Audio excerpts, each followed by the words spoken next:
Y vaya a Primera de Pedro.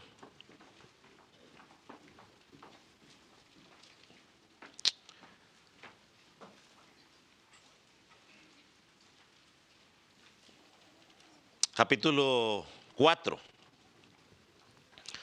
Me voy a permitir leer otra vez los pasajes que leímos, estudiamos la semana pasada. Y vamos a tratar de culminar. Me equivoqué, ya no le puedo decir nada a los hermanos de la computadora, pero creo que quería mantener el mismo título, Armados. Yo creo que lo pueden cambiar, ¿no? Son ingenieros de eso. Armados con este mismo pensamiento. Creo que va mejor seguir por esa misma línea, armados de este mismo pensamiento. Dice la palabra del Señor así: puesto que Cristo ha padecido por nosotros en la carne, vosotros también armaos del mismo pensamiento. Pues quien ha padecido en la carne terminó con el pecado, para no vivir el tiempo que resta en la carne conforme a las concupiscencias de los hombres, sino conforme a la voluntad de Dios. Basta ya el tiempo pasado para haber hecho lo que agrada a los gentiles, andando en lascivias, concupiscencias, embriagueces, orgías, disipación y abominables idolatrías. A esto les parece cosa extraña que vosotros no corráis con ellos en el mismo desenfreno de desilusión y os ultrajan. Pero ellos darán cuenta al que está preparado para juzgar a los vivos y a los muertos. Porque por esto también ha sido predicado el evangelio a los muertos, para que sean juzgados en carne según los hombres, pero vivan en espíritu según Dios. Padre, te pedimos que esta mañana tu palabra pueda hablarnos con claridad. Señor, que aquellos que están en Cristo, tu palabra los pueda afirmar, los pueda retar. Aquellos que no te conocen, tu palabra los pueda redarguir de pecado, de justicia, de juicio. Y puedan, Señor, clamar por perdón y arrepentimiento. Señor, que cada mente, que cada corazón pueda ser una tierra fértil. Señor, si hay algún corazón duro, lleno de espinas, de piedras, mi oración es que tu Espíritu Santo haga la obra y pueda ser una tierra fértil para tu palabra. Y oramos para que sea predicada tu palabra conforme a el contexto general de la Escritura y no conforme a los deseos engañosos de un hombre. Toma el predicador para que sea predicada tu palabra con pureza. En el nombre de Jesús. Amén. ¿Puede tomar asiento?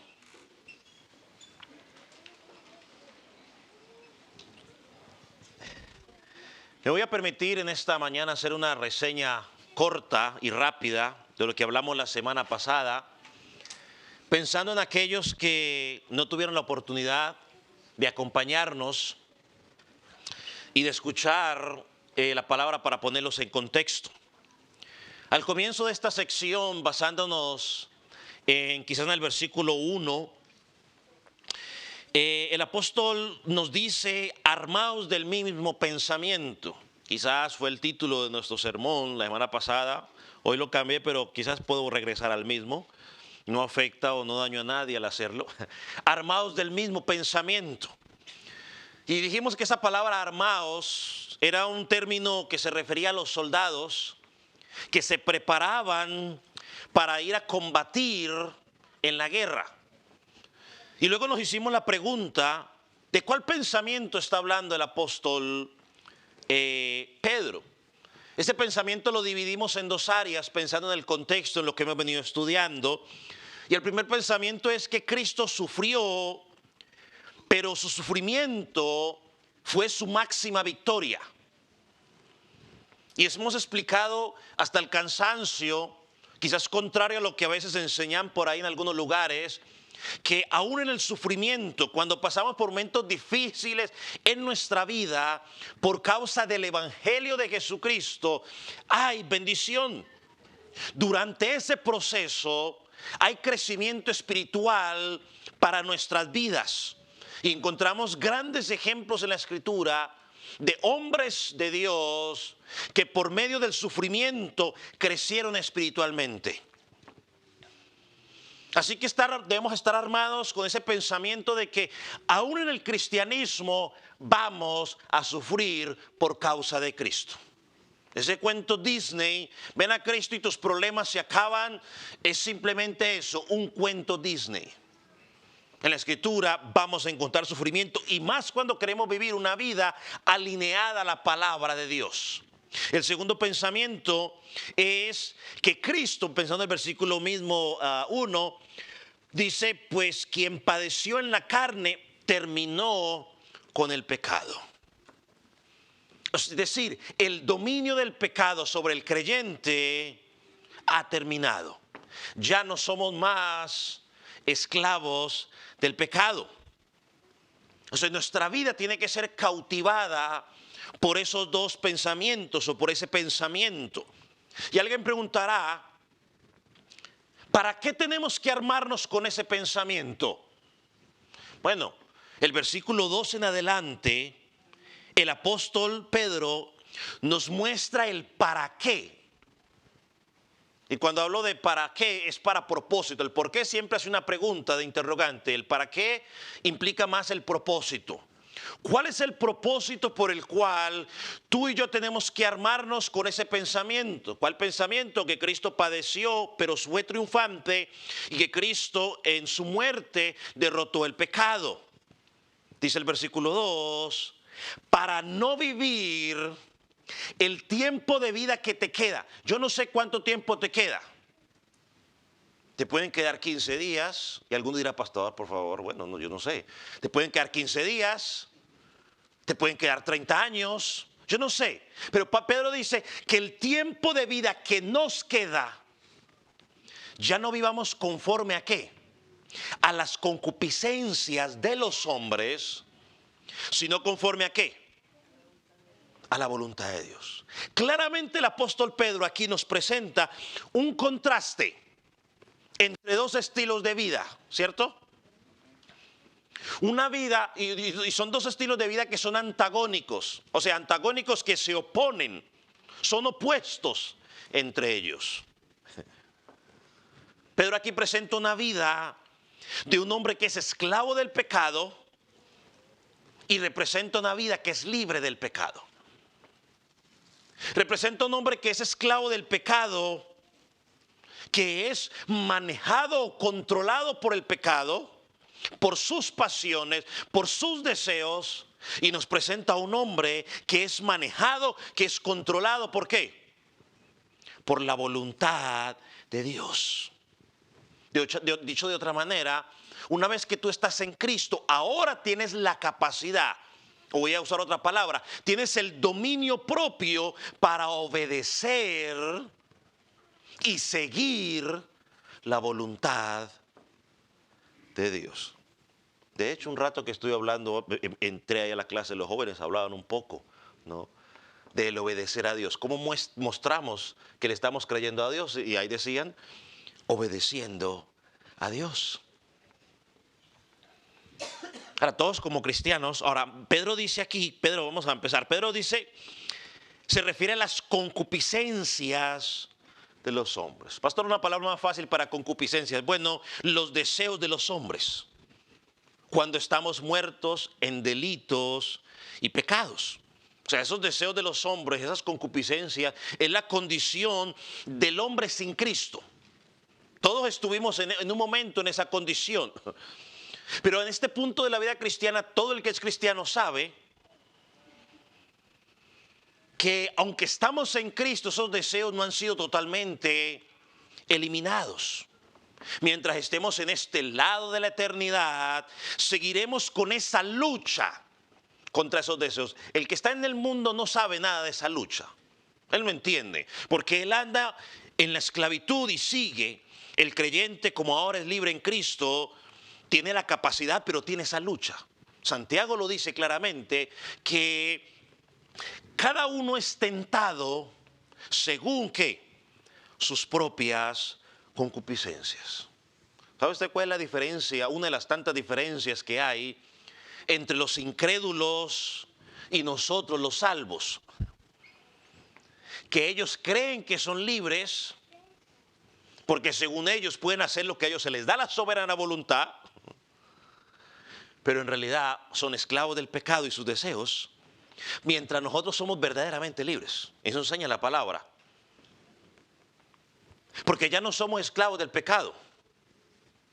Porque ya tenemos el dominio propio para decirle al pecado, no, quiero seguir la voluntad de Dios. Y cuando uno habla de esto, ahí es donde uno encuentra a la gente que dice, oh, lo que pasa es que los cristianos son aburridos.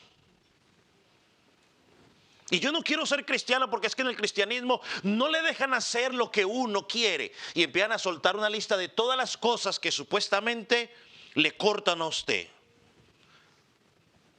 Por eso la Biblia dice que a lo bueno lo llaman malo y a lo malo lo llaman bueno. Pedro está diciendo, o nos dice prácticamente lo mismo que nos, por ejemplo, en 1 Pedro 1:18 que ya estudiamos, dice que al estar en Cristo fuimos rescatados de una vana manera de vivir. Que es una vana manera, una manera de vivir vacía. ¿Cuál es esa vana manera de vivir? Que seguíamos nuestros deseos carnales y pensábamos que eso era disfrutar la vida. ¿Cuántos pensaban que bailar toda la noche era disfrutar la vida? Que emborracharse era disfrutar la vida.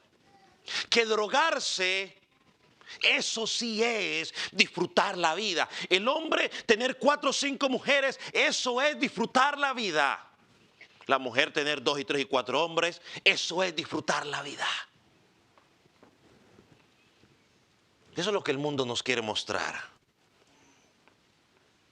Y como dijo alguien, es cierto de que todavía no somos lo que deberíamos ser, pero por la gracia de Dios, hoy no somos lo que éramos ayer. O sea, hoy no somos lo que deberíamos ser. Pero por gracia de Dios, yo no soy lo que era en la vida pasada. Así que el creyente hoy más que nunca puede decir, yo a veces hablo con creyentes cuando ellos dicen, oh pastor, ¿cómo el Señor? Es que si yo fuera como fuera antes, ¿quién sabe ya qué hubiera hecho? Su palabra es clara. Somos, en Corintios dice, ¿somos qué? Nueva criatura. Las cosas viejas pasaron.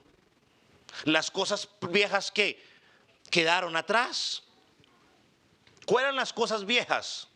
Bueno, pensar que el emborracharme, que el bailar toda la noche, que el hacer drogas, que el vivir una vida promiscua, eso era disfrutar la vida. Mira algo interesante.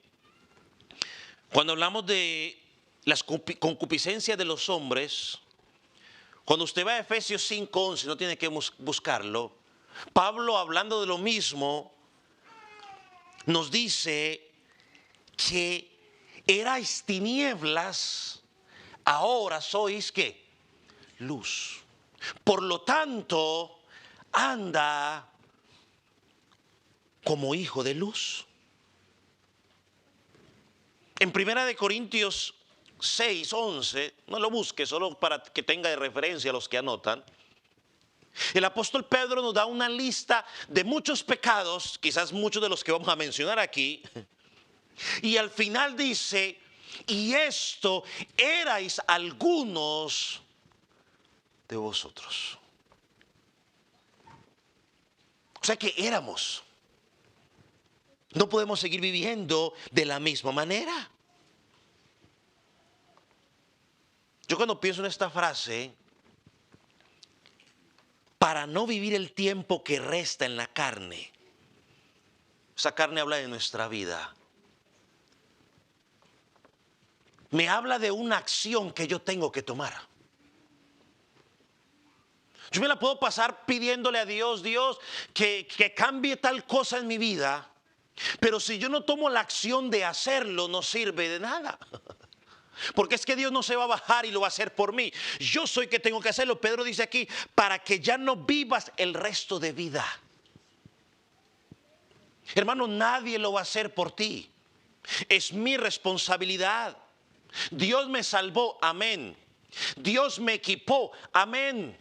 Eso decían los caballeros hoy cuando medio alcancé a escuchar cuando decía, el Espíritu Santo ahora vive en nosotros y ¿qué? Nos capacita para hacer algo.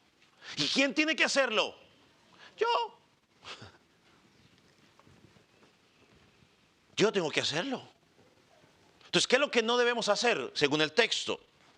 No vivir conforme o de acuerdo a las concupiscencias de los hombres. ¿Qué sí debemos hacer? Vivir conforme o de acuerdo a la voluntad de Dios. Pablo hablando a Timoteo, en 2 Timoteo, capítulo 2, versículos 22 y 23, le dice al pastor Timoteo, Timoteo, huye de las pasiones juveniles. Pero no solamente le dice que huya, le dice que, pero busca la justicia. O sea, van de la mano. Yo ya no debo vivir conforme a las concupiscencias de los hombres, pero tengo que vivir conforme a la voluntad de Dios. No hay término medio. No es que hoy vivo con los hombres y mañana la voluntad de Dios y me la paso así. No. No hay término medio. O vives en las concupiscencias de los hombres como un estilo de vida, o vives en la voluntad de Dios. Cuando yo pienso, cuando dice aquí, conforme a la voluntad de Dios, hermano, yo creo que nos habla de un estilo de vida. Un estilo de vida que hace lo que Él pida. Yo en esto recuerdo a María, la madre de Jesús. De hecho que en estos días estará de moda, más que nunca. De hecho mañana creo. Ella dijo, he aquí la sierva del Señor. Hágase conmigo conforme a tu palabra. Hermano, aquí no vale la cultura. Aquí no vale la moda. Aquí no vale mis intereses personales. Aquí no vale a lo que a mí me gusta. Aquí, o según este pasaje, lo único que vale es la voluntad de Dios. Lo que Él pida, punto final.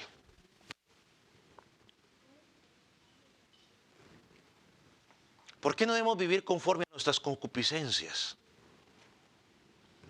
Porque nuestras concupiscencias están alimentadas por nuestras pasiones o por nuestros sentimientos. Y sabe que una de las características de nuestros sentimientos es que nuestros sentimientos son ¿qué? Engañosos, ¿qué más? Variables. Nuestros sentimientos son variables. Usted en la mañana puede estar muy y en la tarde muy. Nuestros sentimientos se acomodan dependiendo las circunstancias. Si me encuentro con alguien que aprueba lo que a mí me gusta, yo me voy a acomodar allí. Y ahora va a ser mi mejor amigo. Pero si me encuentro con alguien que confronta lo que yo digo, mis sentimientos me dicen, huye de allí. Y entonces ya lo miro de lejos y lo miro con recelo. Mis sentimientos se acomodan. Si tú y yo somos honestos, tenemos que reconocer que nuestros sentimientos muchas veces se contradicen. Por eso no podemos movernos por sentimientos. Nos tenemos que mover por la voluntad de Dios, porque la voluntad de Dios tiene algo interesante, y es que la voluntad de Dios no se contradice. Porque es buena, porque es perfecta, porque es agradable. Ahora mira algo interesante. Cuando usted va a Efesios, no tiene que buscarlo. hablando de los sentimientos que se contradicen. Cuando usted ve Efesios, en el capítulo 4, para que lo anote y lo busque luego, Pablo hablando básicamente de lo mismo, lo que Pedro llama concupiscencias de los hombres aquí en Primera de Pedro, o pasiones humanas, ¿sabe cómo lo llama Pablo en Efesios capítulo 4? Lo llama deseos engañosos. Tengo que hacer la pregunta. Usted dirá, pues, yo sé que la respuesta es obvia, pero tengo que hacerla. ¿Por qué deseos engañosos? La respuesta es obvia, ¿cierto? Porque nos engañan. Porque nos mienten. Es más, ahora mismo tus sentimientos te pueden estar diciendo, mientras me escuchas, te pueden estar diciendo, no le creas, es demasiado exagerado. Lo que pasa es que es muy aburrido. No le creas. Lo que pasa es que ya está viejo y no ha disfrutado la vida. No le creas. Bueno, yo le creo a la Biblia. La Biblia dice en el Salmo 116, versículo 11, que en tu presencia hay plenitud de gozo. Mientras las pasiones me mienten y me dicen que yo soy aburrido, la palabra de Dios me dice que en la presencia de Dios hay plenitud de gozo. ¿Ve el contraste? ¿Ve que son antagónicos? ¿Ve que se oponen entre sí? Ahora mira el versículo 3. Dice el apóstol, bástate ya, el tiempo ha pasado para haber hecho lo que agrada a los gentiles, andando en las lascivias, concupiscencias, embriaguez, orgías, disipación y abominaciones y abominables idolatrías. Ahora déjeme leérselo en la versión Nueva Traducción Viviente, porque más claro no lo puede decir allí. Solo voy a leer la primera parte. Miren lo que dice. En el pasado, y creo que hacer el tablerito, por favor. Dice, en el pasado han tenido más que suficiente de las cosas perversas que les gusta hacer a los que no tienen a Dios. Oh, hermano, más claro no se puede. Más claro no se puede. En el pasado has tenido más que suficiente de las cosas perversas que le gusta hacer a los que no tienen a Dios. Yo le voy a quitar Dios y le voy a poner a los que no tienen a Cristo. ¿Cuál es el argumento del apóstol Pedro aquí, mis hermanos?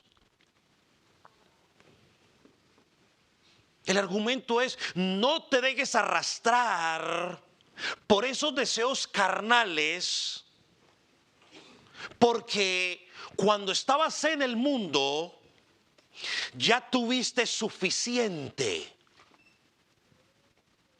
de esos deseos. Ya mentiste lo suficiente. Ya fornicaste lo suficiente. Ya bebiste lo suficiente. Ya fuiste el celoso lo suficiente. Fuiste un conflictivo lo suficiente. Pedro dice, ya te saciaste de eso. Tienes una nueva vida. Y Pedro está hablando aquí, hermanos, usted ya lo explicamos, hermanos, que en su pasada vida, perdón, suena como raro, no suena como reencarnación, ¿no? En su pasada manera de vivir, antes de conocer a Cristo, mejor voy a aclararlo, sí, sí, porque en su pasada vida, antes de conocer a Cristo, eran gentiles. Y los gentiles se caracterizaban por ser ¿qué? Paganos, idólatras, que vivían todo este tipo de vida, todo este tipo de concupiscencias, que para ellos era un estilo de vida. Por eso dice ahí en el versículo, ¿dónde está?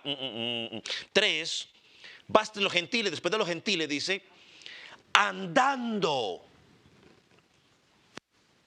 Esa palabra, poroumai, en el griego, significa andar de un sitio a otro. También hablaba de llevar una carga de un lugar a otro, decía también el diccionario griego. Pastor, ¿qué significa eso, andar de un sitio para otro? Hermano, que era un estilo de vida. Se caracterizaban por andar para arriba y para abajo en lascivia, en concupiscencias, en embriagueces, en orgías, en disipaciones y en idolatría. A donde iban, lo ponían por práctica. Wow. Y sabe que el apóstol Pedro, para clarificar, nos da una lista de 6 pecados. Y lo interesante es que cuando usted ve esa lista, aunque fue escrita en los 60, por allá cuando el apóstol escribió, después de Cristo, en el siglo I, estamos en el siglo XXI, han pasado ¿qué? 20 siglos. Y son los mismos pecados de hoy. ¿O usted cree que son diferentes? ¿O usted cree que es que hoy no hay lascivia? Lo que pasa es que usted dirá, bueno, lascivia no entiendo mucho la palabra. O embriaguez. O orgías. Interesante la definición de orgías que encontré. Se va a sorprender cuando lo leamos. Porque uno piensa otra cosa, pero va más amplio de lo que uno piensa. Miremos cada una ya rápidamente para que no nos avance mucho tiempo. Las lascivias. Es una palabra que indica múltiples actos de lujuria e iniquidad descontrolada. Una forma es simplemente pasiones sexuales desordenadas. Yo lo pongo de otra manera para que entienda. Personas que no tienen ningún tipo de restricción moral. Eso hablan las lascivias. Esta palabra nos da una introducción general, y todas las otras 5 palabras del apóstol Pedro empieza a ir más específico en cada uno de esos pecados. Concupiscencias. Algunos lo traducen como palabras bajas, donde enfatizan los deseos internos impuros, pero que son puestos en evidencia por las acciones. La embriaguez, pues no necesita mucha interpretación, ¿no? Pero la embriaguez habla de estar emborrachado. Para estas personas estar borracho era algo normal. Para algunos hoy, o para algunos de ustedes en el pasado, quizás era normal. Pero cuando yo pensaba únicamente en la borrachera, yo creo que esta palabra también, que se traduce aquí para la borrachera, o para estar rebosado de vino, tiene su aplicación hoy también en la drogadicción, ¿no? En drogarse el día de hoy. Porque alguien me dirá, muéstrame un pasaje en la escritura, pastor, donde diga que yo no deba drogarme. Bueno, lo relacionamos con la drogadicción, con el alcoholismo, que produce el mismo efecto, ¿no? ¿Qué hace el alcohol? Llega a la persona en un momento donde lo desinhibe. ¿Qué hace la droga? Es lo mismo. El alcohol lo desconecta de la realidad. Por eso dicen que los borrachos no dicen la mentira, porque está desconectado de la realidad y suelta todo lo que tiene que decir. Bueno, ¿qué hacen las drogas? Desconectan a la gente ¿de qué? De la realidad. Y no me vaya a decir, pastor, usted nunca prueba las drogas, entonces necesita probar drogas para que me hable de eso. No, señor, yo necesito ir a probar las drogas para enseñarle a usted y decirle que son dañinas. Porque a veces nos escudamos en esas cosas. Mire, orgías, la tercera palabra, ya no sé en cuál voy. Orgías. Mire la definición que da el comentarista Simon Kistemaker sobre orgías, que es interesante. Uno de los comentarios que yo leo normalmente.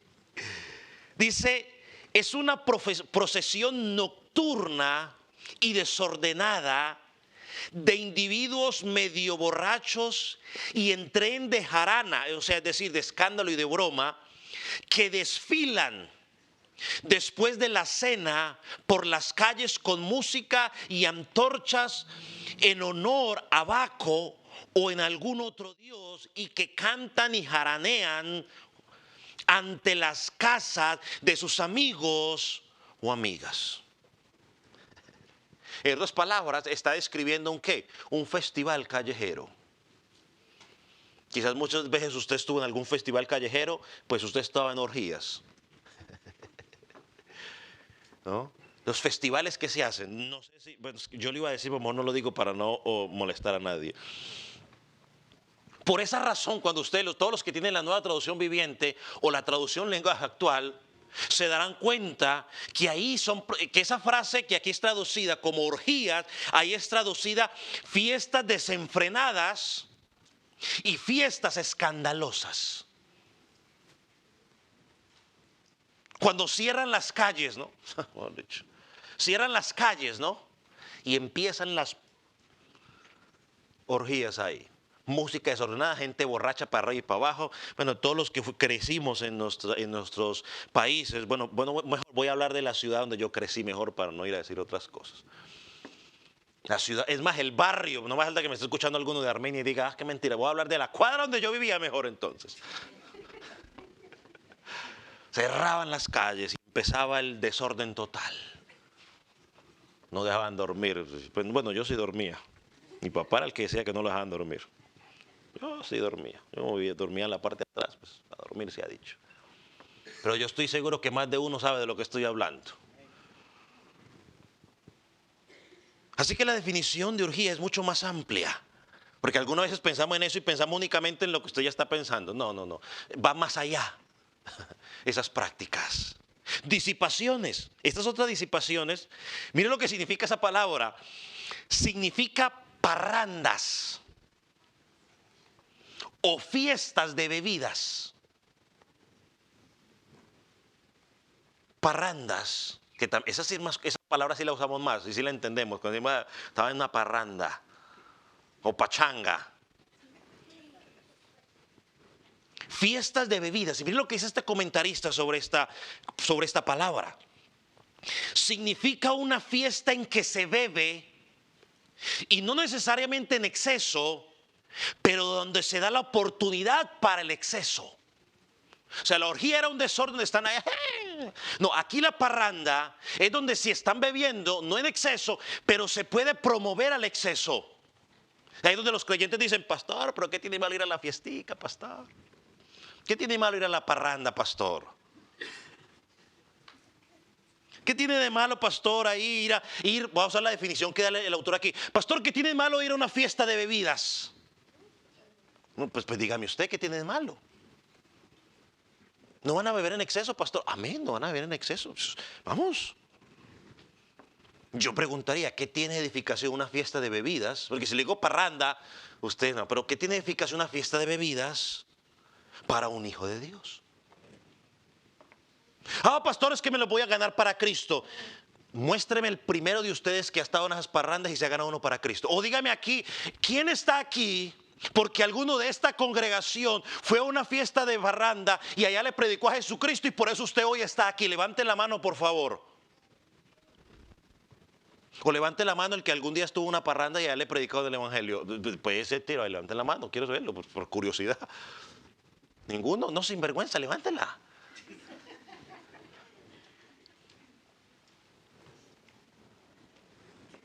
La otra palabra que dice aquí, el otro pecado, abominables idolatrías. Todos sabemos lo que es idolatría, ¿no? Es adorar a otra cosa en lugar de Dios. Y nosotros como cristianos siempre decimos, si nosotros no somos ídolos, sí, porque no cargamos ni adoramos a un yeso, pero la idolatría que algunos tenemos por los hijos no tiene límites, no tiene comparación. Usted puede hablar lo que quiera de Dios, pero del hijo no hable nada. Usted puede escuchar cualquier falsa doctrina y no hay problema, o sea, no porque no hay que juzgar, pero que escuche que hable algo de su hijo y verá cómo se pone. Somos idólatras al trabajo, al deporte, qué sé yo. Pero en aquel entonces, Pedro está enfocando la adoración a los ídolos que terminaba en inmoralidad. O sea, esa adoración terminaba en inmoralidad. Por eso Pedro lo llama abominables idolatrías.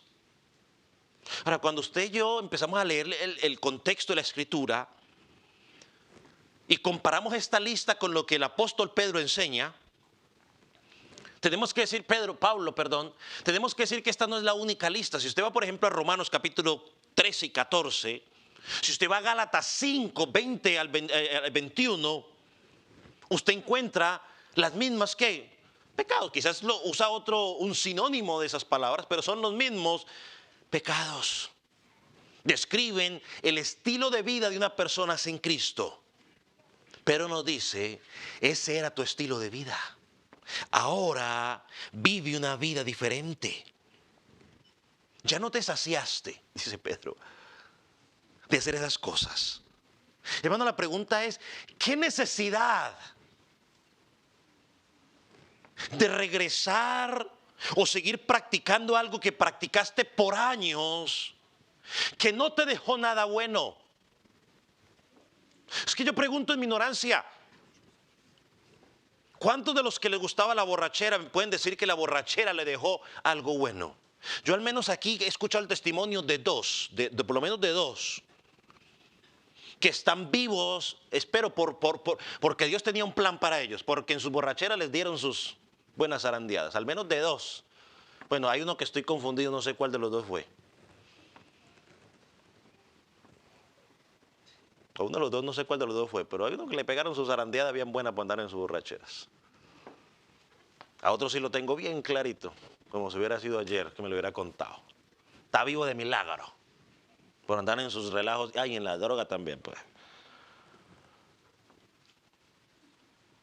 Hermano, fue más lo que perdiste que lo que te dejó. ¿Por qué regresar a lo mismo? ¿Por qué desear lo mismo? Ah, pastor, pero es que yo no fui borracho. Bueno, pero ¿qué productivo te dejó vivir una vida de enojo? Sí, porque entonces aquí, mira, yo como no bebí nada, pastor. Nomás unas 2, 3 copitas. Me tomé una y como una no es ninguna. ¿Qué te dejó vivir una vida de amargado? ¿Qué te ha dejado vivir una vida de resentimiento? De falta de perdón. ¿Sabes que las personas más amargadas son los que no perdonan? Y viven amargados porque viven dándole vueltas y vueltas y vueltas a lo que les hicieron cuando tenían 5 años. Y están dele y dele y dele y dele y dele y dele y dele y dele. Y viven más amargados que no sé qué cosas amargas por ahí.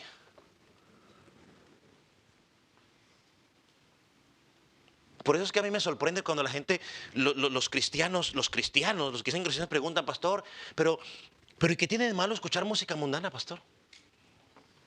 O sea, ¿qué te dejó de bueno escuchar esas canciones? Ni las quiero mencionar para luego no traerle recuerdos. ¿Pero qué te dejó de bueno escuchar ese tipo de canciones que solo hablan de despecho y de todo ese poco de situaciones? ¿Qué te dejó bueno? ¿En qué te edificó? ¿En qué te ayudó a crecer? Oh, pastor, muéstreme un versículo que me diga que no puedo hacer tal cosa. O sea, creyentes que siempre están buscando justificar su pecado. O sea, pastor, ¿qué tan cerca puedo pasar del pecado sin contagiarme? ¿Ya no tuviste suficiente? Dice Pedro. El creyente debería pasar lo más lejos posible. Lo más lejos posible. ¿Y por qué lo más lejos posible? Porque estamos todavía en esta naturaleza, aquí en esta carne, en este lado de la eternidad, que la carne o las pasiones siguen haciendo la lucha por atraparte.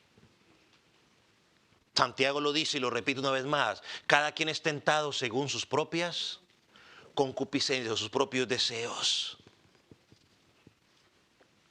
Hermano, ya tiene que haber sido suficiente toda la basura que absorbimos del mundo.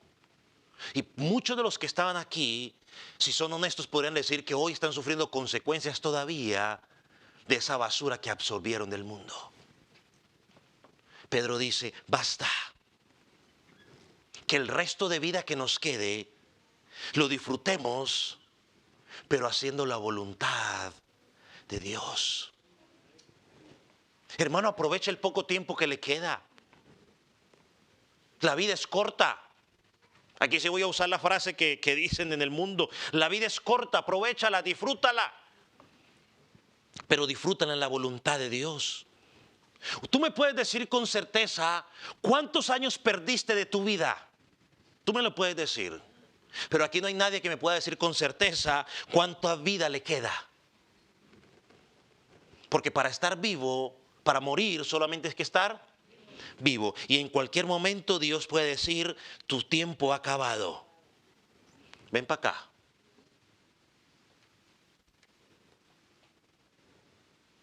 Pero que podamos decir lo que el apóstol Pedro dijo, no, he terminado la carrera. He acabado la carrera. Así que Pedro nos lleva a identificar una elección en nuestra vida. Los cristianos siempre andamos con esas elecciones. O cedemos o abrazamos las pasiones humanas, las nuestras, o seguimos y abrazamos la voluntad de Dios. El creyente, quizás usted en este momento tiene que estarse preguntando, ¿qué gobierna mi vida? ¿Qué está gobernando mis decisiones? ¿Mis pasiones o la voluntad de Dios que reflejan a Cristo? En la última decisión que tomaste, ¿qué refleja? ¿Que te estás decidiendo, moviendo por tus sentimientos o te estás moviendo por la voluntad de Dios? Usted se ha puesto por un momento a pensar en María cuando le hicieron la pregunta más difícil o la propuesta más difícil que se le puede hacer a una persona. Usted se ha puesto a pensar qué hubiera pasado si María se hubiera decidido por los sentimientos. Si María se hubiera decidido por el qué dirán.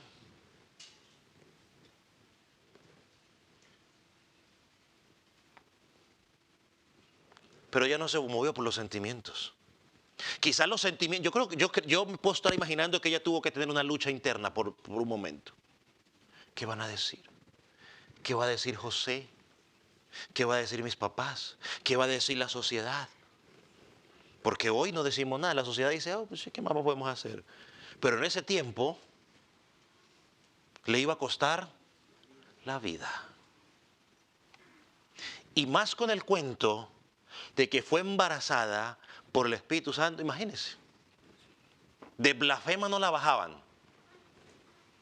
Y todos los otros términos que no vale la pena entrar en ellos. Pero ella actuó bajo la voluntad de Dios. Hágase conmigo conforme a tu palabra. Pero mire algo interesante, porque Pedro sigue con algo interesante aquí. Versículo 4.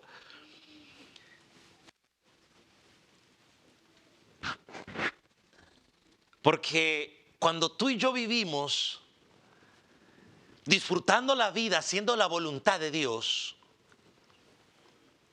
mire la respuesta del mundo. Y yo creo que usted se identifica allí, porque quizás alguien le ha dicho a usted eso. A esto les parece cosa extraña que vosotros que no corráis con ellos en el mundo en el mismo desenfreno de desilusión y os ultrajan. En estos versículos Pedro describe la reacción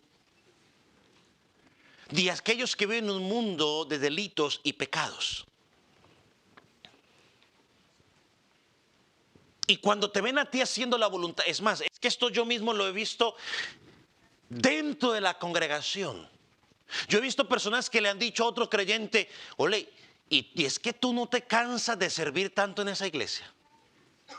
Cristianos. ¿Le hacemos así? No le hagamos así entonces. Un cristiano diciéndole a otro cristiano que lo ve sirviendo al Señor y le está diciendo, ole, es que tú no te cansas de estar sirviendo.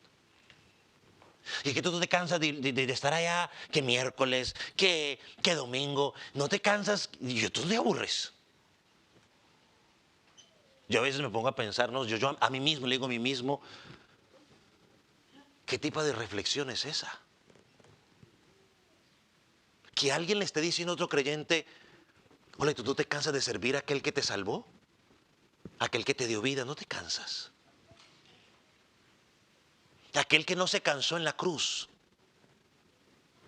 Aquel que fue con gozo a la cruz por causa mía. Y yo hoy en lo poquito que puedo hacerle, ¿Decir que me canso? Yo creo que y vea, si esos creyentes reaccionaran y agarraran y le dieran un bibliazo a ese, se le acaba esa forma de pensar. O se arrepiente o se lo echa enemigo, pero es preferible tenerlo de enemigo, porque eso no, eso no parece hermano en Cristo. ¿A esto les parece cosa extraña? Que no corráis con ellos en el mismo desenfreno. Se me olvidó mirar la otra. La misma desenfreno de desilusión, disoluciones, perdón. Y os ultrajan. En otras palabras, creen que los cristianos parecemos de otro planeta. Es por eso, mis hermanos, que la gente prefiere verte a ti borracho. La gente prefiere verte a ti bailando toda la noche. La gente prefiere que tú gastes todo tu dinero en una discoteca que verte en una congregación bien vestido. Para ellos verte borracho es un triunfo. Para ellos, si eres hombre, ver que tienes 2, 3 mujeres, ese sí es un hombre. Para ti, mujer, verte que tienes 2, 3 hombres, esa sí es una mujer que no se deja. Porque también tenemos los mismos derechos. Esos sí son hombres, esos sí son mujeres. Eso lo celebra la gente.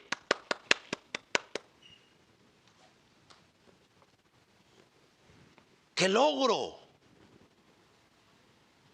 Pero cuando ven a una persona que quiere servir a Dios, les produce la locura. Oh, wow. Tener que ir a una iglesia a las 9 de la mañana. Wow, qué escándalo. Wow. Ah, no, pero si ellos tienen que ir a una procesión a las 7 de la mañana, no hay que ir. No, eso no es escándalo. Toda la noche sin parar, botando dinero y bebiendo, eso no es escándalo. Eso no es eso es normal. Oh, pero una iglesia. Y es que no le voy a dar más ejemplos para no alargarme. Pero la consecuencia, dice Pedro aquí,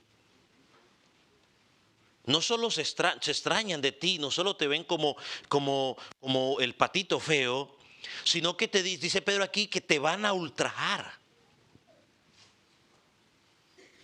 Te van a ultrajar. Te van a maltratar. Se van a burlar de ti. Ahí viene el evangélico, ahí viene el aleluya. ¿Y qué cosas Dios que no va a decir? Pero ¿sabe una cosa?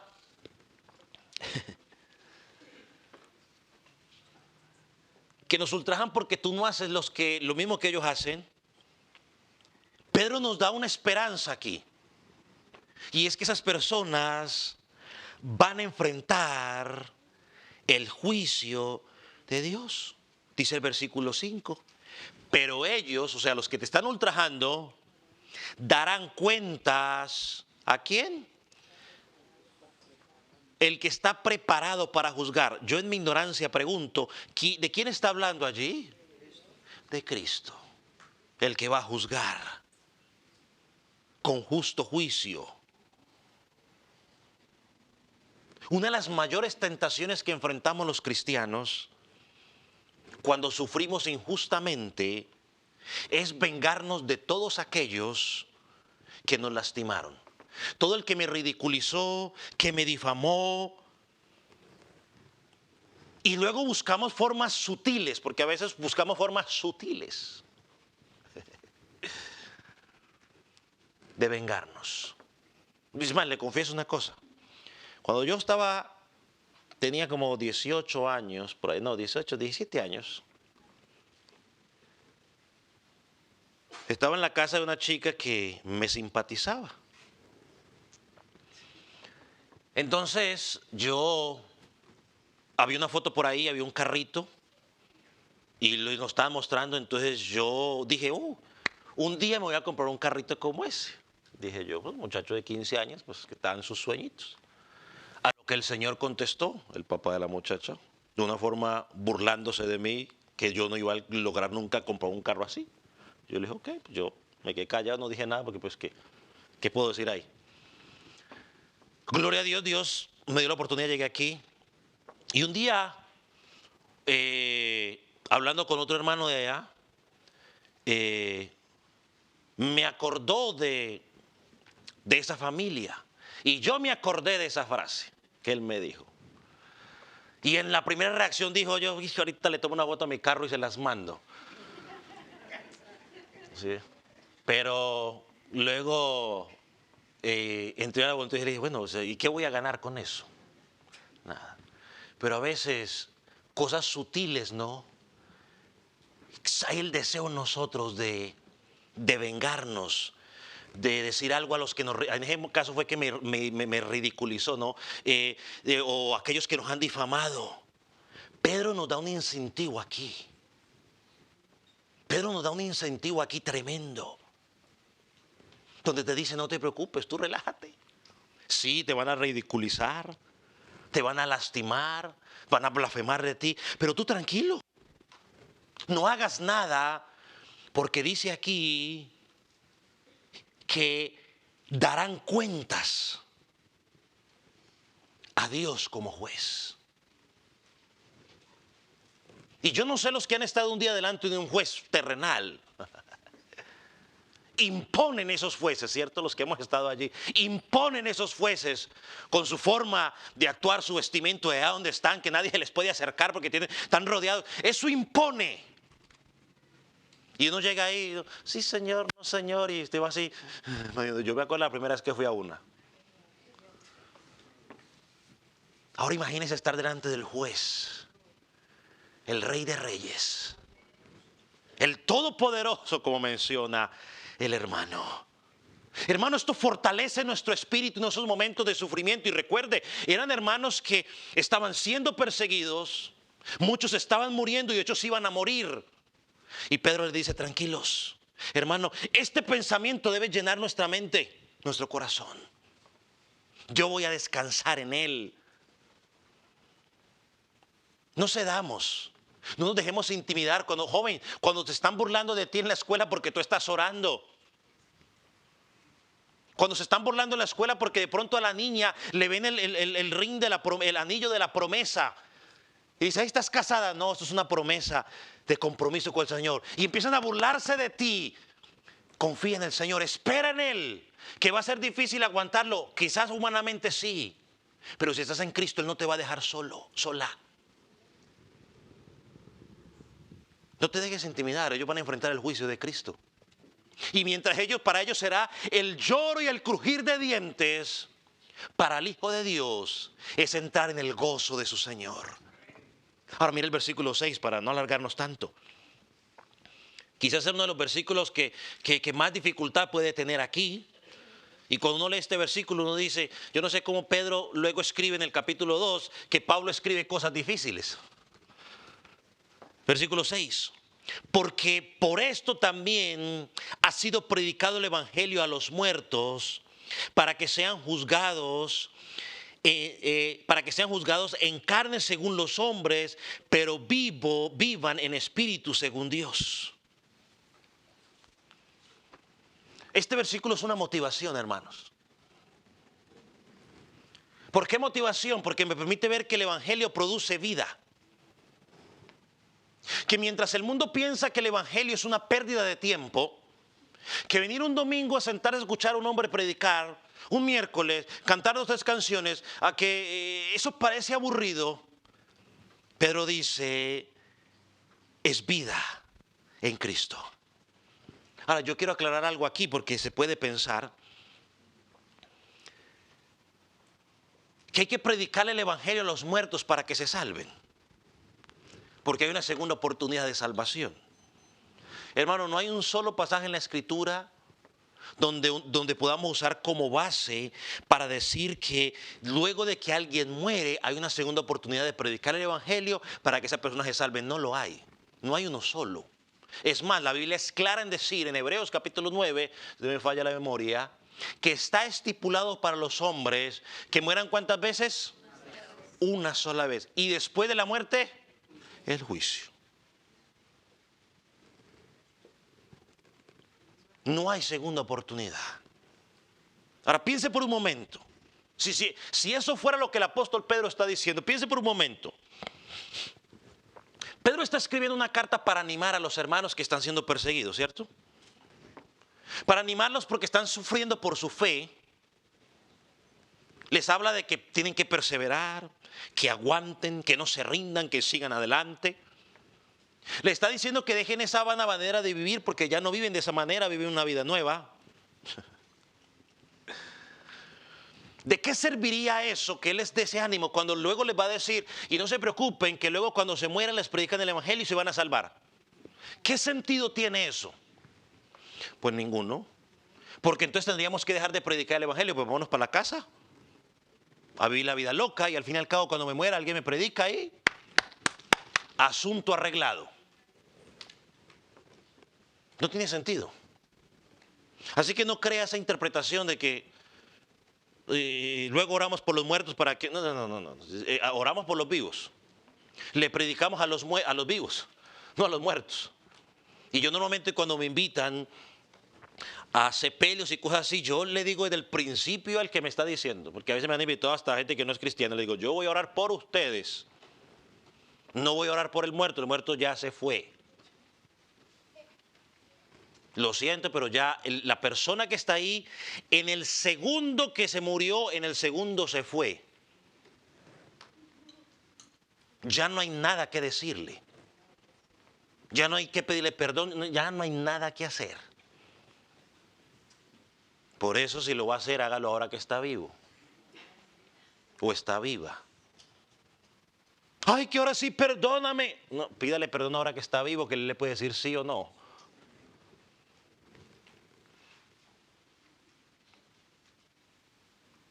Pero tratemos de explicar este versículo. Lo que el apóstol Pedro está diciendo aquí. Podríamos imaginarnos a los cristianos que están padeciendo por causa de Cristo. Y uno podría pensar, no, según el versículo 4, donde los iban a ultrajar, que los del mundo estaban mirando a los cristianos, porque los del mundo nos miran a nosotros, cómo vivimos. Y el argumento quizás de ellos sería, ese Señor que ustedes aman, ese Señor que ustedes profesan, ese Dios que ustedes dicen que es fiel y justo, dicen que va a regresar y no ha regresado. Ahora ustedes están sufriendo todo lo que están sufriendo por causa de ese Señor que va a venir pero que no ha venido. Y ustedes no están disfrutando la vida por causa de estar obedeciendo a ese que no ha venido. Y para completar, los cristianos hasta se están muriendo, igual que nosotros los paganos. ¿Dónde está la ventaja de seguir a ese Dios que ustedes promueven? ¿No es mejor, dirían los paganos, eso es lo que estoy tratando yo de ponerlo a usted en contexto, quizás los paganos lo que están pensando, no es mejor disfrutar la vida, vivir la vida loca? ¿Por qué? Porque pues la vida es corta. Mira que tu Dios no ha evitado que tu hermanito se muera en Cristo. Está muerto tu hermanito, se murió, lo enterraron, se murió de COVID. ¿Cuántos cristianos murieron de eso? ¿Cuántos pastores murieron? Pues la respuesta de Pedro para motivar a los hermanos a sufrir firmemente en la fe es este versículo. Aunque los cristianos sí sufrimos muerte, aunque los cristianos habían sido juzgados por los hombres como dignos de muerte, como fue el caso de muchos, Esteban fue juzgado como digno de muerte. Muchos de los apóstoles fueron juzgados por los hombres como causa de muerte. Los reformadores fueron juzgados. Pedro dice, viven en el Espíritu. Ahora están vivos en la presencia de Dios. Yo creo, mis hermanos, que la Nueva Traducción Viviente nos da una interpretación más clara de este versículo. Quizás el que ya lo tuvo dijo, pastor, ¿por qué no lo dijo antes? Bueno, porque simplemente quería decir esto otro también. Pero mire lo que dice la Nueva Traducción Viviente. Por esta razón, La buena noticia fue predicada a los que ahora están muertos. Aunque fueron destinados a morir como toda la gente, ahora vivirán para siempre con Dios en el Espíritu. O sea, lo que Pedro está diciendo es que la buena noticia del Evangelio les fue predicada a ellos cuando estaban ¿qué? Vivos.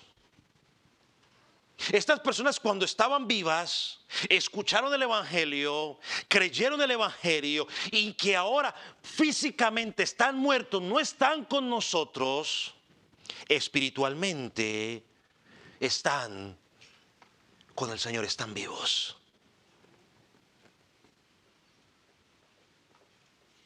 Pedro lo que le dice a ellos y nos dice a nosotros es que todos los que estamos vivos, si creemos en Él, aunque muramos el día de mañana, y si en el caso de ellos muchos luego murieron por la persecución de Nerón, muchos de ellos murieron.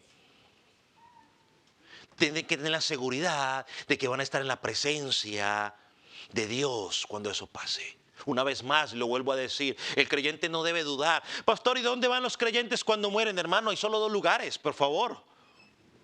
Solo hay 2 lugares. El creyente no tiene que preguntar eso. Hay 2 lugares. ¿Cuáles son?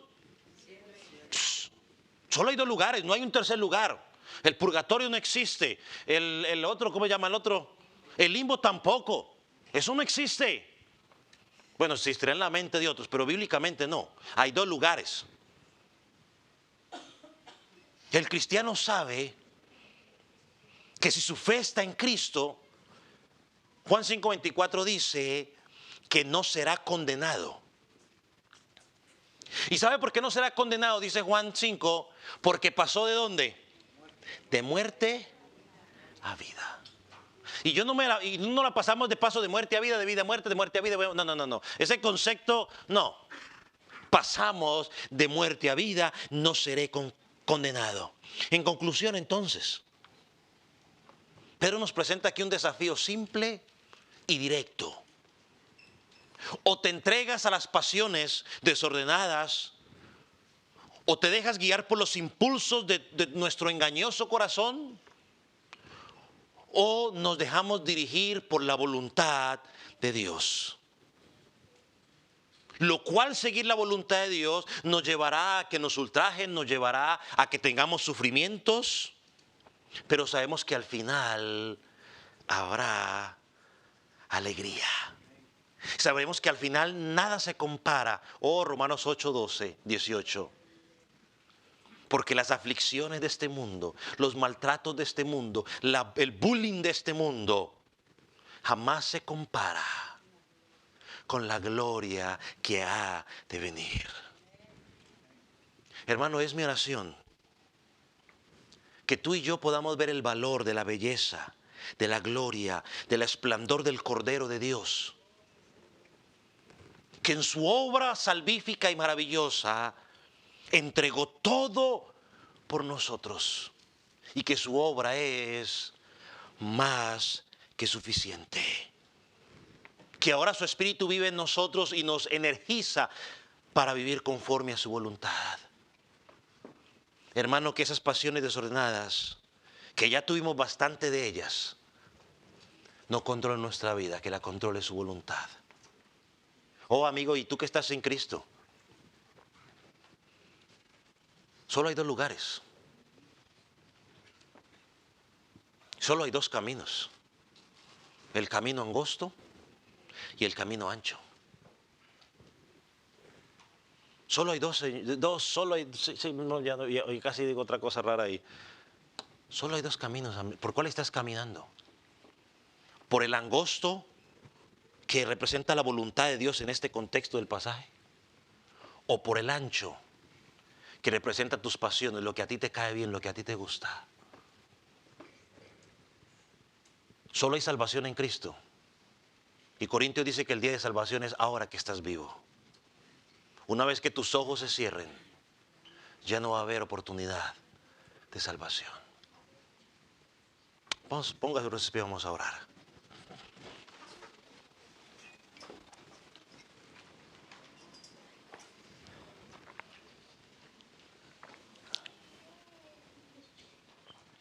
Padre, te damos gracias por tu palabra.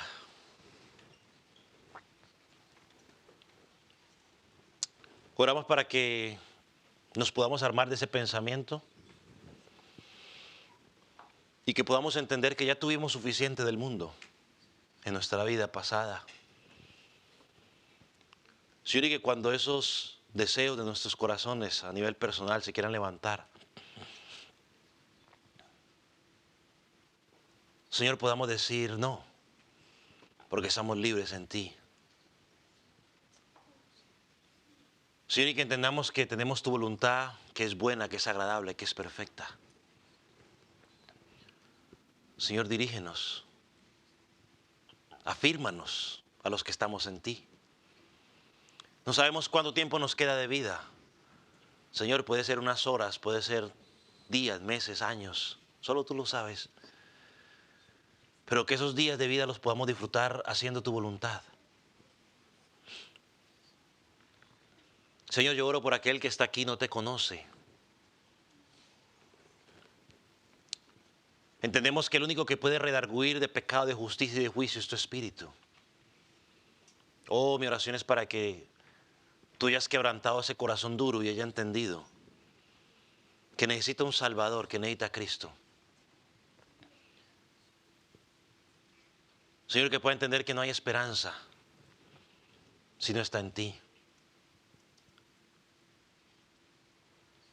Y si Él se está preguntando, amigo, si te estás preguntando, ¿qué puedo hacer para ser salvo? Amigo, tienes que creer en Cristo. Cree en Cristo, cree en la obra de Él. Y comienza a vivir una vida de arrepentimiento. ¿Qué es el arrepentimiento? Un cambio de mente, cambio de dirección. Encontrarás la vida eterna en Él cuando creas. Nacerás a una nueva vida, dice la palabra. Y podrás disfrutar de lo que acabamos de hablar. Vivir eternamente con el dador de vida. Y que el día que estés delante del juez justo, estarás contento porque tu abogado te estará representando. Gracias, Señor. Gracias, oh Dios. Padre, que tu palabra dé el fruto en los que son salvos y en los que no son salvos. En el nombre de Cristo Jesús. Gracias, Señor. Amén.